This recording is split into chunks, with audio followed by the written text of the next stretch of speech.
131 ವರ್ಷಗಳ ಇತಿಹಾಸ ಇರ್ತಕ್ಕಂಥ ಒಂದು ಬಡಾವಣೆ. ಬೆಂಗಳೂರು ನಗರದ ಮೊಟ್ಟ ಮೊದಲ ಬಡಾವಣೆ ಇದು ನಮ್ಮ ಚಾಮರಾಜಪೇಟೆ. ಮೈಸೂರು ಮಹಾರಾಜರು ಕೊಡುಗೆ ಕೊಟ್ಟಂಥ ಒಂದು ಕ್ಷೇತ್ರ ನಮ್ಮದು. ಈ ಕ್ಷೇತ್ರದಲ್ಲಿ ಕಳೆದ ಒಂದು 70 ವರ್ಷಗಳಿಂದ ನಿರಂತರವಾಗಿ ನಮ್ಮ ದೇವಸ್ಥಾನದ ಅಯ್ಯಪ್ಪ ಸ್ವಾಮಿ ದೇವಸ್ಥಾನದ ಧರ್ಮಗುರುಗಳು ಜಯರಾಮ್ ಸ್ವಾಮಿಯವರ ನೇತೃತ್ವದಲ್ಲಿ ಒಂದು ಚಾಮರಾಜಪೇಟೆ ಅಯ್ಯಪ್ಪ ಸ್ವಾಮಿ ದೇವಾಲಯ ಟ್ರಸ್ಟ್ ಅಂತ ಮಾಡಿ ದೇವಾಲಯ ನಿರ್ಮಾಣ ಮಾಡ್ತೀವಿ. ಈ ಕಾರ್ಯಕ್ರಮಕ್ಕೆ ಬಂದಂಥ ನಮ್ಮೆಲ್ಲ ಮಾಧ್ಯಮ ಮಿತ್ರರಿಗೆ ಮತ್ತು ನಮ್ಮ ಸಾಮಾಜಿಕ ಜಾಲತಾಣದ ಎಲ್ಲ ನನ್ನ ಸ್ನೇಹಿತರಿಗೆ ಮತ್ತು ಪ್ರಿಂಟ್ ಮೀಡಿಯಾ ಎಲ್ಲ ಸ್ನೇಹಿತರಿಗೂ ನಾನು ಸ್ವಾಗತ ಬಯಸ್ತೇನೆ. ನಮ್ಮ ಮುಂದೆ ಇವತ್ತು ನಾವು ಬರೋದಕ್ಕೆ ಒಂದು ಮುಖ್ಯ ಕಾರಣ ಅಂದರೆ ನಮ್ಮ ಚಾಮರಾಜಪೇಟೆ ಇತಿಹಾಸದಲ್ಲಿ ಮೊಟ್ಟ ಮೊದಲ ಬಾರಿಗೆ ನಮ್ಮದು ಅಯ್ಯಪ್ಪ ಸ್ವಾಮಿ ದೇವಾಲಯ ನಿರ್ಮಾಣ ಆಗಿದೆ. ಅದಕ್ಕೆ ಮೂಲ ಕಾರಣಕರ್ತರು ನಮ್ಮ ಗುರುಸ್ವಾಮಿಗಳು ಮತ್ತು ಧರ್ಮದರ್ಶಿಗಳು ಜಯರಾಮ್ ಸ್ವಾಮಿಯವರು. ಇದೇ ತಿಂಗಳು 18, 19, 20 ತಾರೀಕು ಶನಿವಾರ ಭಾನುವಾರ ಸೋಮವಾರ 3 ದಿನಗಳ ಕಾಲ ನಾವು ಮಹಾಕುಂಭಾಭಿಷೇಕದ ಕಾರ್ಯಕ್ರಮ ಹಮ್ಮಿಕೊಂಡಿದ್ದೀವಿ. ಈ ಕಾರ್ಯಕ್ರಮಕ್ಕೆ ಅನೇಕ ಮಠಾಧೀಶರು ಮತ್ತು ಸಮಾಜದ ಗಣ್ಯರು, ರಾಜಕೀಯ ಮುಖಂಡರೆಲ್ಲ ಬರ್ತಾ ಇದ್ದಾರೆ. ಈ ಕಾರ್ಯಕ್ರಮದಲ್ಲಿ ಸ್ವಾಗತ ಬಯಸಿ ಈ ವಿಚಾರವಾಗಿ ನಮ್ಮ ಜಯರಾಮ್ ಸ್ವಾಮಿ ಮಾತಾಡ್ತಾರೆ. ಅದನ್ನ ನಾನು ವಿಚಾರವನ್ನು ತಿಳಿಸಿ.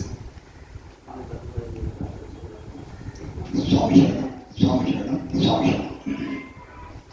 ಚಾಮರಾಜಪೇಟೆ ಶ್ರೀ ಅಯ್ಯಪ್ಪ ಸ್ವಾಮಿ ದೇವಾಲಯ ಟ್ರಸ್ಟ್ ವತಿಯಿಂದ ಏನು ನಾವು 50 ವರ್ಷಗಳ ಕಾಲದಿಂದ ಚಾಮರಾಜಪೇಟೆಯಲ್ಲಿ ಅಯ್ಯಪ್ಪ ಸ್ವಾಮಿಯ ಒಂದು ದೇವಾಲಯವನ್ನು ಅಂದರೆ ಅದು ದೇವಾಲಯವನ್ನು ಮಾಡಿಕೊಂಡಿದ್ದು. ಅದು ಶಿಥಿಲವಾಗಿ ಮತ್ತು ಚಿಕ್ಕದಾಗಿತ್ತು.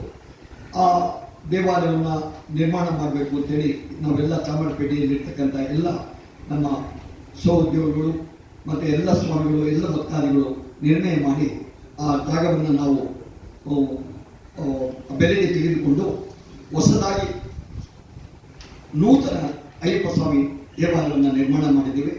ಆ ದೇವಾಲಯ ಈಗ 18 ಮತ್ತು 19, 20ನೇ ತಾರೀಕು 3 ದಿನಗಳ ಕಾಲ ವಿಜೃಂಭಣೆಯಿಂದ ವೇದ ಶಾಸ್ತ್ರ ಪ್ರಕಾರವಾಗಿ ಅದನ್ನು ಪ್ರತಿಷ್ಠಾಪನೆಯನ್ನು ಮಾಡ್ತಾ ಇದ್ದೀವಿ. ಕುಂಭಾಭಿಷೇಕ ಮತ್ತು ಇದನ್ನು ಲೋಕಾರ್ಪಣೆ ಕಾರ್ಯಕ್ರಮವನ್ನು ಮಾಡ್ತಾ ಇದ್ದೀವಿ. ಈ ಕಾರ್ಯಕ್ರಮದಲ್ಲಿ ಹೆಸರಾದಂಥ ಎಲ್ಲ ಮಹನೀಯರು, ಸ್ವಾಮೀಜಿಗಳು, ಜಗದ್ಗುರುಗಳು ಎಲ್ಲರೂ ಬರ್ತಾ ಇದ್ದಾರೆ. ಹಾಗೆ ನಮ್ಮ ರಾಜ್ಯದ ಮಾನ್ಯ ಮುಖ್ಯಮಂತ್ರಿಗಳು, ಉಪಮುಖ್ಯಮಂತ್ರಿಗಳು, ನಮ್ಮ ಮುಜರಾಯಿ ಇಲಾಖೆಯ ಸಚಿವರಾದ ರಾಮಲಿಂಗಾರೆಡ್ಡಿಯವರು, ಹಾಗೆ KM ನಾಗರಾಜರವರು, ಹೀಗೆ ಇತರ ಎಲ್ಲ ಗಣ್ಯ ವ್ಯಕ್ತಿಗಳು ಇದರಲ್ಲಿ ಆಗಮಿಸ್ತಾ ಇದ್ದಾರೆ.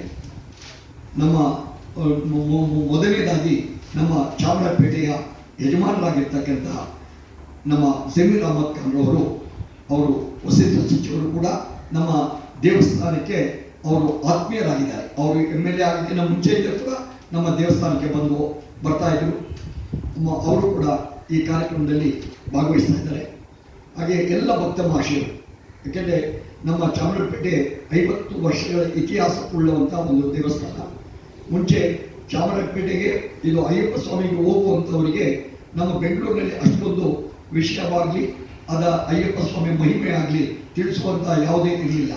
ನಮ್ಮ ಬೆಂಗಳೂರಿನಲ್ಲಿ ಪ್ರಪ್ರಥಮವಾಗಿ ಅಯ್ಯಪ್ಪ ಸ್ವಾಮಿ ದೇವಸ್ಥಾನ ಅಂದರೆ ಅದು ಕಲಾಸೆಪಾಳ್ಯ ಅಯ್ಯಪ್ಪ ಸ್ವಾಮಿ ದೇವಸ್ಥಾನ. ತದನಂತರ ದೇವಸ್ಥಾನ ಮಾಡಿದ್ದು ನಮ್ಮ ಚಾಮರಾಜಪೇಟೆ ಅಯ್ಯಪ್ಪ ಸ್ವಾಮಿ ದೇವಸ್ಥಾನ. ಇಲ್ಲಿ ಎಷ್ಟೋ ಮಹನೀಯರು ಅಲ್ಲಿಂದ ಯಾತ್ರೆ ಮಾಡಿ, ಚಿಕ್ಕ ಮಕ್ಕಳಾಗಿದ್ದರು 50 ವರ್ಷದಿಂದ, ಈಗ ಅವರೆಲ್ಲ ಯಾತ್ರೆ ಮಾಡಿ ಅಯ್ಯಪ್ಪ ಸ್ವಾಮಿಯ ವರಪ್ರಸಾದವನ್ನು ತೆಗೆದುಕೊಟ್ಟು ಅವರು ಒಳ್ಳೆಯ ವಿದ್ಯೆಯನ್ನು ಪಡೆದು ದೇಶ ವಿದೇಶಗಳಲ್ಲಿ ನೆಲೆಸಿದ್ದಾರೆ. ಈಗ ನಮ್ಮ ಕುಂಭಾಭಿಷೇಕಕ್ಕೆ ದೇಶ ವಿದೇಶಕ್ಕೂ ಕೂಡ ಬರ್ತಾ ಇದ್ದಾರೆ.